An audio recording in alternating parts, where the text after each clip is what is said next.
Hello everyone, how are you? Welcome to Smart Study.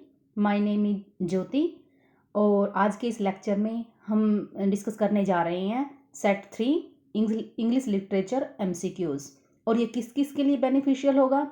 ये beneficial होगा जो net के लिए बच्चे तैयारी कर रहे हैं, जो पीएचडी एंट्रेंस के लिए तैयारी कर रहे हैं, या फिर जो डीयू एंट्रेंस के लिए बच्चे तैयारी कर रहे हैं, और केवीएस, पीजीटी, टीजीटी और एनवीएस, डीएसएसबी। मीन्स जहाँ जहाँ भी इंग्लिश लिटरेचर के क्वेश्चन आते हैं वहाँ वहाँ पे ये हेल्पफुल साबित होगा। इसलिए चलिए आज का हम लेक्चर स्टार्ट करते हैं सेट 3। देखिए जी, फर्स्ट क्वेश्चन क्या कह रहा है। फर्स्ट क्वेश्चन बता रहा है it is better to have loved and lost than never to have loved at all. Who composed these lines? मतलब ये कह रहा है जो ये कोटेशन दी गई है वो किसकी कोटेशन है, मतलब किसकी पोइम में आती है। ये the option A is the right option. Alfred Lord Tennyson, इनका नेम है अल्फ्रेड लॉर्ड टेनिसन। तो ये अब बात कर लेते हैं ये कोटेशन कहाँ पे आती है। ये कोटेशन आती है इनके एक एलिजी है इन मेमोरियम।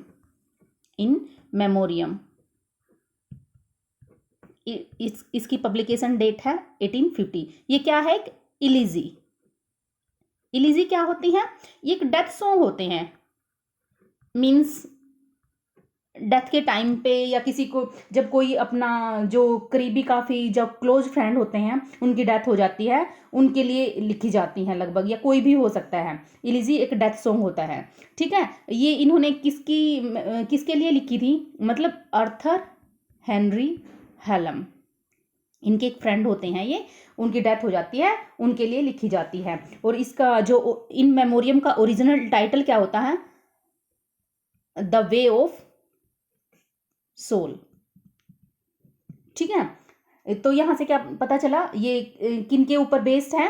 आर्थर हेनरी हेलम पे, और इनका ओरिजिनल टाइटल है the way of the soul. यहाँ से इनके सब टाइटल से हमें एक बात याद आती है, जो एक रेस्टोरेशन पीरियड में एक राइटर होते हैं विलियम कॉन्ग्रीव, उनका भी एक वर्क होता है the way of the world.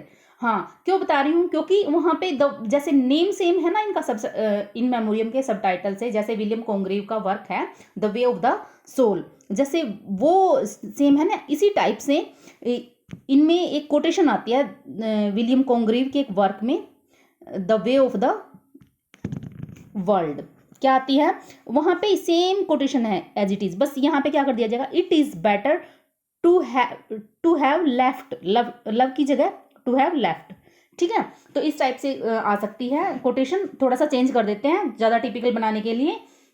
तो ये पूछ लेते हैं ये कहाँ से है। आपके ऑप्शन में अल्फ्रेड लॉर्ड टेनिसन भी दे दिया जाएगा और विलियम कॉन्ग्रीव, या इनके वर्क दे दिए जाएंगे, ठीक है। अब हम बात करते हैं एलिजी की। हमारे इंग्लिश लिटरेचर में अनदर जो अदर इम्पोर्टेंट एलिजी हैं वो कौन सी हैं? जैसे सबसे पहले आती है हमारी मिल्टन की है लिसिडस।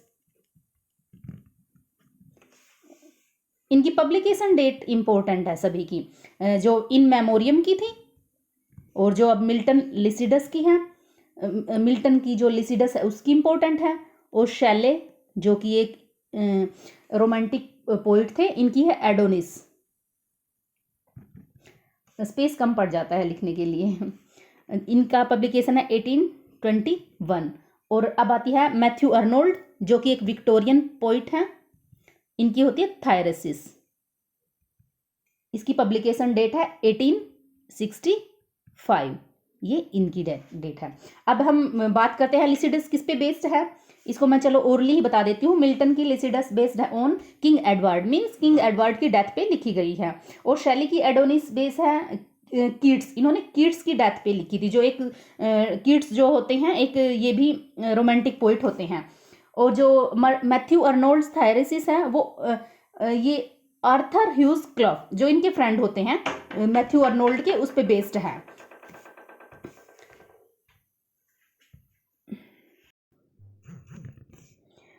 हाँ जी, तो मैंने ये सभी जो एलिजी हैं इनको क्यों डिस्कस किया? जो ये एलिजीज हैं इनको मैंने क्यों डिस्कस किया इसी क्वेश्चन में, मैंने इसलिए डिस्कस किया क्योंकि ये जो तीन जो एलिजी बताई हैं मैंने, ये है पास्टोरल एलिजी, और जो ये इन मेमोरियम थी अल्फ्रेड लॉर्ड टेनिसन की, ये पर्सनल एलिजी है। मीन्स इसमें पास्टोरल एलिजी कौन सी होती हैं, जहाँ पे रूरल बैकग्राउंड होती है, हमारी रूरल सेटिंग होती है, सेफर्ड्स होते हैं, मीन्स सेफर्ड्स मीन्स गवाले होते हैं, इस टाइप से सेटिंग होती है, गांव में गवाले हैं, गायें चरा रहे हैं, ये तीनों क्या हैं, हमारी पास्टोरल एलिजी हैं। लेकिन ये इन मेमोरियम एक पर्सनल एलिजी है। ठीक है, अब क्वेश्चन कई बार क्वेश्चन रिपीट हुआ है, ये चारों दे देते हैं, तीन तो ये हैं और एक मीन मेमोरियम है, इनमें से कौन सी पास्टोरल एलिजी नहीं है, ये क्वेश्चन रिपीट होता है लगभग, that is why I discussed the question here. Okay, यहाँ से बस इतना ही, चलिए जी लगाइए नेक्स्ट क्वेश्चन। हमारा नेक्स्ट क्वेश्चन क्या कह रहा है, the poem the land was written by, मतलब जो पोइम है द लैंड वो किसके द्वारा लिखी गई है, the option D is right, Victoria Sackville West. ठीक है, अगर मैं बात करूं द लैंड की तो ये क्या है, पास्टोरल, फिर दोबारा से आ गई ये टर्म पास्टोरल, अब आप समझ चुके होंगे, पास्टोरल एपिक है, एपिक, ठीक है, ये पास्टोरल एपिक है। और ये क्यों इंपॉर्टेंट है, ये इसने 1927 में होथर्न डैन प्राइज की विनर है, इसने ये प्राइज जीता था। ठीक है, इस पोइम के ज़्यादा डीपली जाने की ज़रूरत नहीं है, बस इतना ही है। पास्टर अगर क्वेश्चन में आगे पूछे जाएगी तो बस इतना ही पूछा जाएगा, ये पोइम क्या है, ये पास्टरल एपिक है और इसने होथर्न डैन प्राइज जीता है। अब मैं बात करूँ तो ये कौन है, ये क्वेश्चन कैसे आया निकल के, तो ये ऐसा बोला जाता है, ये वर्जीनिया वुल्फ हैं, जो हमारी वर्जीनिया वुल्फ हैं, जो राइटर हैं एक मॉडर्न, उनकी फ्रेंड या मान लीजिए लवर बता दिया जाता है इनको कभी। और जो वर्जीनिया वुल्फ का एक वर्क होता है ओरलैंडो का सब टाइटल इंपॉर्टेंट है, ए बायोग्राफी, इसका सब टाइटल वेरी वेरी इंपॉर्टेंट। ठीक है, वर्जीनिया वुल्फ का एक वर्क है ओरलैंडो बायोग्राफी। ठीक है, तो ये यहाँ पे क्यों डिस्कस हुआ, क्योंकि ये वर्जीनिया वुल्फ जो विक्टोरिया सेक्विले वेस्ट हैं, जो इनके फ्रेंड या लवर कह सकते हैं, जो इसका इस पे बेस्ड है, इनकी लाइफ से इंस्पायर होके ही इसने वर्जीनिया वुल्फ ने ओरलैंडो लिखा था। ठीक है, और ओरलैंडो में ये क्या होता है, एंड्रोजीनियस करेक्टर होता है, एंड्रोजीनियस इस टाइप का करेक्टर होता है जो जिसमें दोनों मेल और फीमेल करेक्टरिस्टिक्स होती हैं। ठीक है, विक्टोरिया सेक्विले वेस्ट के बारे में यहाँ पर इतना ही। अब मैं बात करूँ अदर ऑप्शंस की, W.H. Auden, Cecil Day Lewis और स्टेफन स्पेंडर, ये कौन है, ये सभी आयरिश पोइट हैं। ठीक है, और इनको और क्या बोल दिया जाता है इन तीनों को, ये ऑर्डन ग्रुप या ऑर्डन ग्रुप को क्या बोल, अदर नेम क्या है, 30s पोइट। जिस टाइप से एक ग्रुप होते हैं ना, ये बहुत रिपीट होते हैं, बार बार रिपीट होते हैं, मीन्स एक जैसे राइटर ग्रुप बना लेते हैं और उसका कुछ नाम उसको नॉमिनेट कर लेते हैं, ये हमारा ये नाम है, या फिर कोई और भी उनको उनके वर्क्स को करके उनको ऑब्जर्व करके उनका स्टाइल देख के उनका नाम रख दिया जाता है। ठीक है, तो ये इनको क्या बोला जाता था, ये ऑर्डन ग्रुप से रिलेटेड पोइट्स हैं। ये सभी आयरिश हैं, इस ग्रुप में सभी आयरिश हैं। अदर कैरेक्टर्स को मैं जो अदर राइटर हैं इसमें उनके बारे में बता देती हूँ। एक है क्रिस्टोफर इशरवुड, जो W.H. ऑर्डन के फ्रेंड थे, एडवर्ड अपवर्ड, इनको जो मैं बता रही हूँ, जो मैं लिख रही हूँ, अगर मैं लिखती हूँ ना उसको तो ये समझ लीजिए आप, ये बहुत इंपॉर्टेंट चीज़ है, that is why I am writing here. Rex Warner, और जो खासकर एक कॉपी बना लीजिए, जब मैं पोइट्स या ग्रुप की किसी ग्रुप की बात करती हूँ वो ग्रुप वहाँ पे ऐड करते जाइए, क्योंकि इसमें तो कोई सीक्वेंस नहीं होता ग्रुप में, तो आप ग्रुप तो कहीं भी लगा सकते हैं, आपको बस उनका नाम याद करना है, वो राइटर याद करने हैं, लुइस मैकनेस। ठीक है, ये 3 ये हुए और 4 ये हुए, ये 30s ग्रुप है, इंपॉर्टेंट है। ओके जी, ये हाँ, अगर मैं बात करूँ W.H. ऑर्डन, इनके बारे में तो बात की जाए, कितनी बात करूँ, बहुत कम है। इनकी important poem September 1, 1939, the shield of Achilles, the age of anxiety, ठीक है, ये वर्क्स हैं, मीन्स ये ओडन ग्रुप के राइटर हैं और ये 4 और हैं जो मैंने डिस्कस किए हैं। बस यहाँ से इस क्वेश्चन से इतना ही। चलिए जी लगाइए नेक्स्ट क्वेश्चन। अब नेक्स्ट क्वेश्चन क्या कहता है हमारा, what is the name of the king in Shakespeare's play Henry fourth part 1। Shakespeare का जो प्ले है हेनरी फोर्थ पार्ट 1, उसमें किंग कौन थे। अब अगर मैं बात करूं हेनरी फोर्थ पार्ट 1, ये एक हिस्टोरिकल प्ले है, historical play of Shakespeare. Shakespeare की एक टेट्रोलॉजी आती है हिस्टोरिकल प्ले की। Tetralogy means A series of 4 play, means tetra means 4 play, जहाँ पे 4 होते हैं। तो वो कौन कौन से हैं, ये सेकंड नंबर पे आती है। कौन से हैं, पहला है हेनरी फोर्थ पार्ट, सॉरी ये सेकंड पे आता है। फर्स्ट है रिचर्ड सेकंड, थर्ड है हेनरी फोर्थ पार्ट, ये 1 था, ये 2 है, and fourth is Henry fifth. ठीक है, ये टेट्रोलॉजी थी शेक्सपियर की। और ये माना जाता है जो शेक्सपियर के वर्क हैं, हिस्टोरिकल प्ले हैं, वो बेस्ड हैं, बेस्ड मीन्स कहाँ से इसने फैक्ट लिया है, राफेल होलिनसेड्स क्रॉनिकल, ठीक है, यहाँ से लिए गए हैं। इस लगभग शेक्सपियर की चीज़ें कहीं ना कहीं से मतलब बेस्ड हैं, कहीं ना कहीं से लिए गए हैं। जैसे पूछ लिया जाता है शेक्सपियर के हिस्टोरिकल प्ले किस पे बेस्ड हैं, कौन से वर्क पे बेस्ड हैं, क्रोनोलिकल पे हैं, रोमन प्ले हैं शेक्सपियर के, वो किस पे बेस्ड हैं, वो प्लूटार्क्स लाइव पे बेस्ड हैं। ठीक है, इस क्वेश्चन से इतना ही। चलो एक बात और जो इस वर्क के बारे में बताती है हमें, जो ये हेनरी फोर्थ है इसके बारे में बात कर लेते हैं। हेनरी फोर्थ जो इसका प्ले है, यहाँ पे एक इंपॉर्टेंट करेक्टर होता है जॉन फाल्स्टाफ।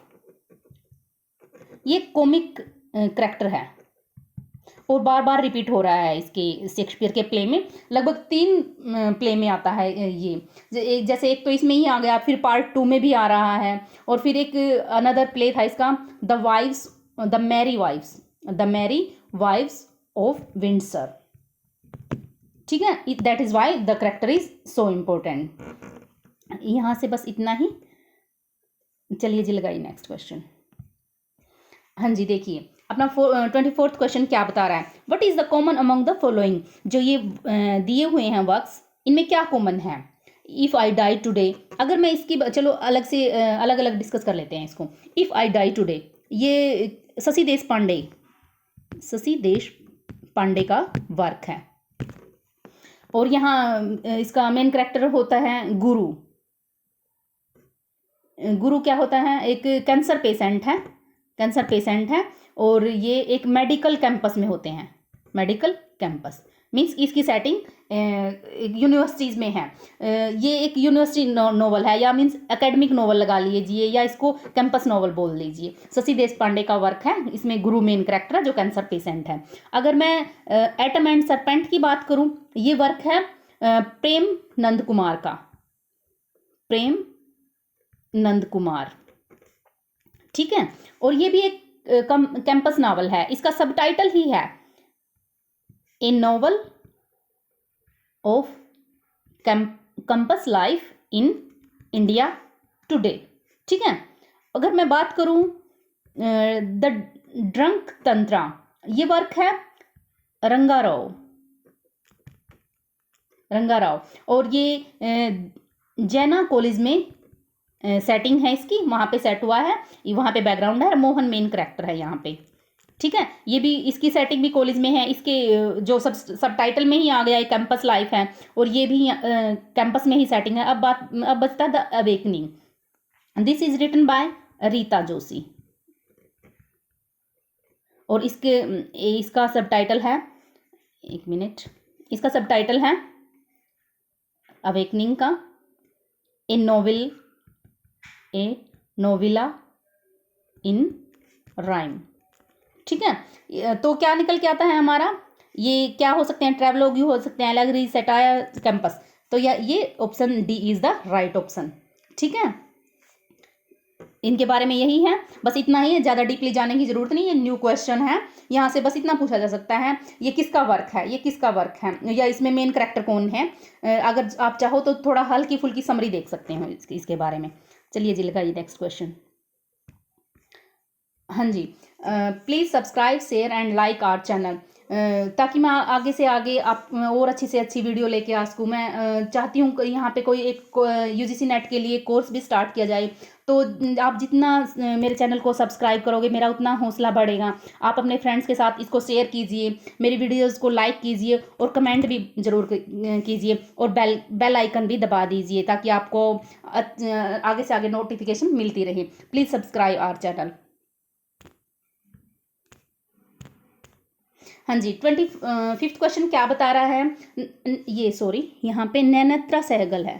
ओ, यहाँ पे नैनत्रा सहगल है, यहाँ पे मिसप्रिंट हुआ है। वोन, यहाँ पे वोन है। नैनत्रा Sahgal won Sahitya Akademi award for the novel. Means Nayantara Sahgal जो इंडियन राइटर हैं, उन्होंने साहित्य अकादमी अवार्ड कब जीता, तो या मतलब किस वर्क के लिए जीता। ये साहित्य अकादमी अवार्ड इन्होंने 1986 में मिला था, और द वर्क रिच लाइक अस किसके लिए मिला, रिच लाइक अस कब मिला, 1986 में। और इस अगर मैं बात करूँ रिच लाइक अस, यहाँ पे दो प्रोटैगोनिस्ट होती हैं, रोज लेडी होती हैं ये दोनों, और सोनाली। ठीक है, सोनाली एक सिविल सर्वेंट होती है, इनकी लाइफ बताई गई है, और रोज राम से मैरिज करती है, जो कि राम ऑलरेडी मैरिड है टू मोना से मैरिड है, और इन दोनों का एक बेटा है देव। ठीक है, हाँ, ये क्वेश्चन, ये हमें मस्ट रीड नोवेल है, इसकी आपको अच्छे से डीपली स्टडी करनी पड़ेगी। तो यहाँ से मेन बात क्या बनती है, ये साहित्य अकादमी अवार्ड है 1986, रोज और सोनाली मेन प्रोटैगोनिस्ट हैं, और राम मोना ये इसकी दूसरी वाइफ है। ठीक है, यहाँ इस क्वेश्चन से इतना ही। लेकिन हाँ, अगर मैं अदर ऑप्शंस की बात करूँ, ये तीनों भी नैनत्रा सहगल के हैं। नैनत्रा सहगल, एक मिनट, ये जवाहरलाल नेहरू की नीस है। हाँ, the day in Shadow life, ये एक डिवोर्स्ड लेडी स्मृति की के बारे में बता रहा है, ये डिवोर्स्ड है। द प्लान्स फॉर डिपार्चर, ये कॉन्टिनेंट पे सेटिंग है इसकी, और ये love story as well as mystery. ठीक है, ये इनसे ज़्यादा क्वेश्चन नहीं पूछे जाते, बस इतना ही याद कर लीजिए। द डे इन शैडो, ये एक डिवोर्स्ड लेडी स्मृति पे बेस्ड है, और प्लान फॉर डिपार्चर ये एक love story as well as mystery, and ये कॉन्टिनेंट पे सेटिंग है। बस इनका नाम याद रख लीजिए। Rich like us is the important, it is the important work here. चलिए जी, लगाइए नेक्स्ट क्वेश्चन। अब हम 26 क्वेश्चन के बारे में डिस्कस करते हैं। English as a medium of instruction was introduce in India. अब क्या पूछ रहा है जी यहाँ पे, इंग्लिश जो लैंग्वेज है इंडिया में एज ए मीडियम कब यूज़ हुई, हमारे स्कूल्स की लैंग्वेज, पार्लियामेंट्स की लैंग्वेज, कोर्ट की लैंग्वेज कब बन गई। क्या ये चार्टर एक्ट 1793? नहीं जी, the option C is the right. Macaulay minutes on education on 1835। आजकल ये एक्ट भी पूछे जाने लगे हैं हमारे यूजीसी नेट में भी, तो ये क्वेश्चन हर जगह रिपीट हो रही हैं। तो क्या, अगर मैं बात करूँ चार्टर एक्ट 1793, यहाँ पे बोर्ड ऑफ कंट्रोल के जो मेंबर थे, बोर्ड ऑफ कंट्रोल जो बनाया था ब्रिटिश ईस्ट इंडिया कंपनी ने, उनके जो मेंबर्स थे उनको यहाँ से पे मिलने लगी थी इंडिया से, इनको सैलरी यहीं से देने लग गए थे। अगर मैं बात करूँ मैकियावेली मिनट्स ऑन एजुकेशन 1835, यहाँ पे इंग्लिश को माध्यम बना दिया गया था, हमारी शिक्षा का माध्यम बना। और ईस्ट इंडिया कंपनी 1813, अगर इसकी बात करूँ तो यहाँ पे 1 लाख रुपीज़ हर वर्ष, ये बोला गया हर वर्ष इंडियन एजुकेशन है जो, उस पे हम खर्च करेंगे 1 लाख रुपए। मीन्स इंडियन एजुकेशन की तरफ ध्यान दिया जाने लगा था। That is why these all of them are important. चलिए जी, लगाइए नेक्स्ट क्वेश्चन। अगर 28th क्वेश्चन क्या कह रहा है, which one is not a term used by Arnold in culture and anarchy. Arnold कौन थे सबसे पहले, ये देखिए, ये मैथ्यू अर्नोल्ड एक विक्टोरियन पोइट हैं, विक्टोरियन राइटर हैं, क्रिटिक भी कह सकते हैं आप, ये क्रिटिक हैं। ठीक है, और ये थॉमस अर्नोल्ड थे, जो थॉमस अर्नोल्ड उनके बेटे हैं।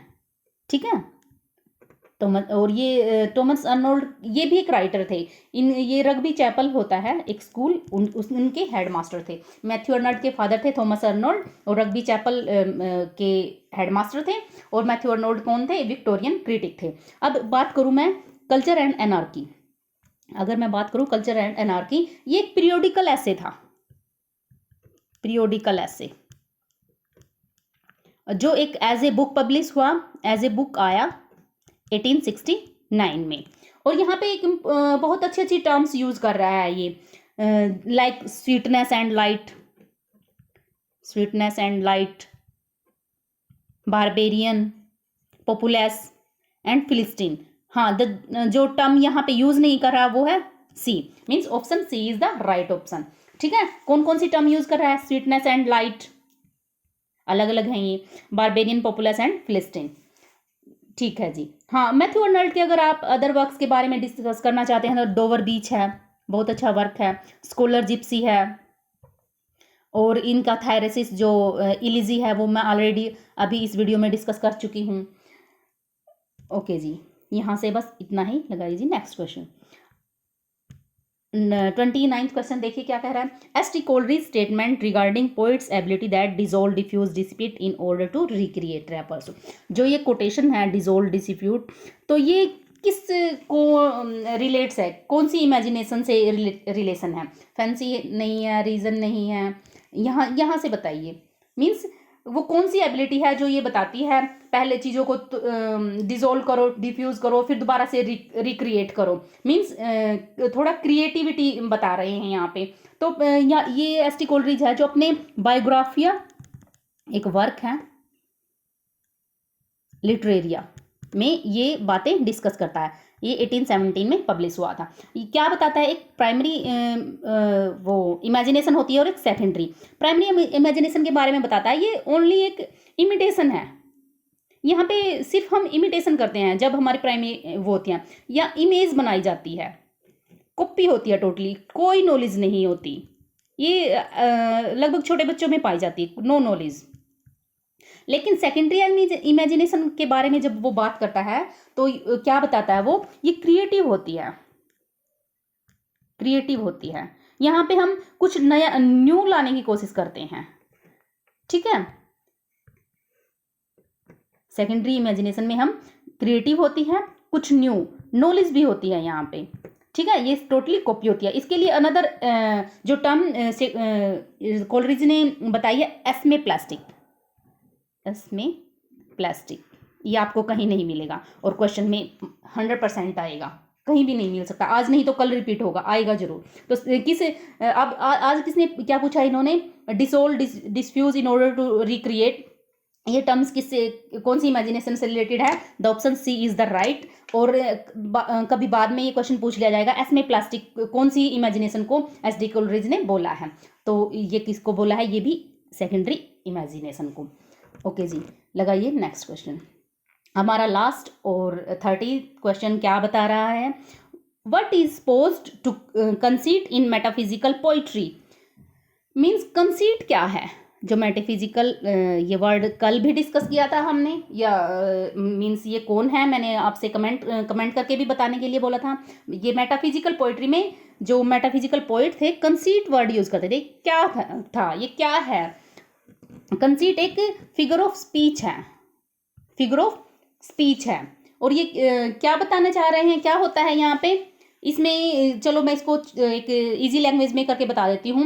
ये होता है कंपैरिजन ऑफ अनलाइक थिंग्स। क्या है? Comparison of unlike things. Mean जो चीजें एक जैसी नहीं है फिर भी उनको कंपैरिजन कर दिया जाता है, जो बिल्कुल अलग है, उनमें थोड़ा बहुत भी वो नहीं होता, सिमिलैरिटी नहीं होती, फिर भी उनको कंपेयर कर दिया जाता है। तो ये कंसीट में आता है। अगर बात करते हैं, अब ऑप्शन पे जाएं, the most heterogeneous idea yoked by violence together. Heterogeneous क्या होता है? अलग अलग चीजें। होमोजीनियस सेम होता है, हेट्रोजीनियस दो अलग अलग टाइप की जिसमें कोई सिमिलरिटी नहीं होती, उनको इकट्ठा ले आए। हाँ, ये हो सकता है जी। Two similar idea put forcible. जब दो एक जैसे आइडिया को इकट्ठा ले आए, नहीं, सिमिलर आइडिया तो नहीं होते। Two dissimilar idea stated separately, हाँ, अगर सेपरेटली को काट कर यहाँ पे two dissimilar idea stated together लेके आए, तब ये ऑप्शन हो सकता है। Two similar idea stated together, नहीं, ये भी नहीं। तो the option A is the right option. चलिए हम बात करते हैं मेटाफिजिकल पोइट्री। मेटाफिजिकल पोइट कौन कौन थे, ये बार बार टर्म रिपीट होती हैं। चलो मैं इसका थोड़ा डीपली बता देती हूँ। ये जो टर्म है किसने कॉइन किया है, जो यहाँ तक मेरी वीडियो देख रहे हैं उनको बहुत ही बेनिफिट होने वाला है। ये चीज़ें आपको कहीं नहीं मिलेंगी, आप चाहे कितना ही सर्च कर लीजिए, चाहे आप गूगल सर्च कीजिए, चाहे आप कितनी बुक कीजिए, ये चीज़ें आपको कहीं नहीं मिलेंगी। मैंने बहुत बुक्स रीड करके, बहुत स्टडी करके ये चीज़ें निकाली हुई हैं। तो सबसे पहले इस टर्म को किसने यूज़ किया था, ड्रमंड ने। और किसने कॉइन किसने किया था, सैमुअल जॉनसन ने लाइफ ऑफ वर्क्स में। और डन के लिए किसने यूज़ की थी पहले ये वर्ड की, एक मेटाफिजिकल पोइट है ड्राइडन ने, ठीक है। यहाँ और ये पोइट बता देते हैं कौन कौन है। एक तो है John Donne, Andrew Marvell, George Herbert, Henry Vaughan, Richard Crashaw and Abraham Cowley, ठीक है जी। यहाँ से इतना ही। ये जैसे इजी चीज़ें लग रही हैं भाई, मेटाफिजिकल पोइट को कौन पूछेगा, लेकिन ये इजी चीज़ें ही पेपर में पूछी जाती हैं। हमें लगता है मेटाफिजिकल ये पूछेंगे, जॉन डन की कोई पोइट्री पूछ लेंगे, उनकी कोई कोटेशन पूछ लेंगे, लेकिन नहीं। अब जो दिसंबर 2019 में पेपर हुआ था, वहाँ पे सबसे पहला क्वेश्चन ही यही था, इनमें से कौन सा मेटाफिजिकल पोइट नहीं है। देखिए हम इसको ईजी, थोड़ा लाइट ले लेते हैं, ऐसा क्वेश्चन नहीं पूछा जाएगा। कितना ईजी क्वेश्चन था, अगर हमने इसको थोड़ा लाइट ले लिया और भूल गए तो हमारा क्वेश्चन गया हाथों से, और ये सबको आता होगा और हमें नहीं आता, तो फिर हम मेरिट लिस्ट में नीचे चले जाएंगे। तो हमें इजी चीज़ें भी आनी चाहिए और टफ चीज़ें भी। सबसे पहले इजी चीज़ें हमारा टारगेट है, और टफ बनाएं तो क्या, जॉन डन की पोइट्री पढ़ लीजिए जी, एंड्रयू मार्वेल की टू हिज मिस्ट्रेस पढ़ लीजिए, और ज़्यादा डीपली जाया जाए तो एंड्रयू मार्वेल की जो टू हिज कोय मिस्ट्रेस हैं, उसमें जो लाइन टू लाइन याद कर लीजिए, क्योंकि वहाँ से कोटेशन पूछी जाती हैं। और एक बारी तो ये पूछा गया था टू हिज कोय मिस्ट्रेस से वहाँ पे कौन सी रिवर का वो है जिक्र किया गया है। तो हमें उस टाइम मैं भी अपना पेपर दे रही थी, मुझे हम्बर का तो पता था, इंडियन गंगे का नहीं पता था, तो बस कंफ्यूज कर दिया, क्योंकि मुझे तो ये था हम्बर के बारे में ही पूछेंगे। तो इस टाइप से डीपली क्वेश्चन बनते हैं, इजी भी पूछे जाते हैं और टफ भी। चलिए जी, आज की वीडियो मैं यहीं पे समाप्त करती हूँ। हमारे चैनल को प्लीज़ से सब्सक्राइब कीजिए, शेयर कीजिए अपने फ्रेंड्स के साथ, और लाइक कीजिए, और बेल को भी प्रेस कर दीजिए ताकि आपको नोटिफिकेशन मिलती रहें। आज की मैं वीडियो यहीं पे एंड करती हूँ। Thank you.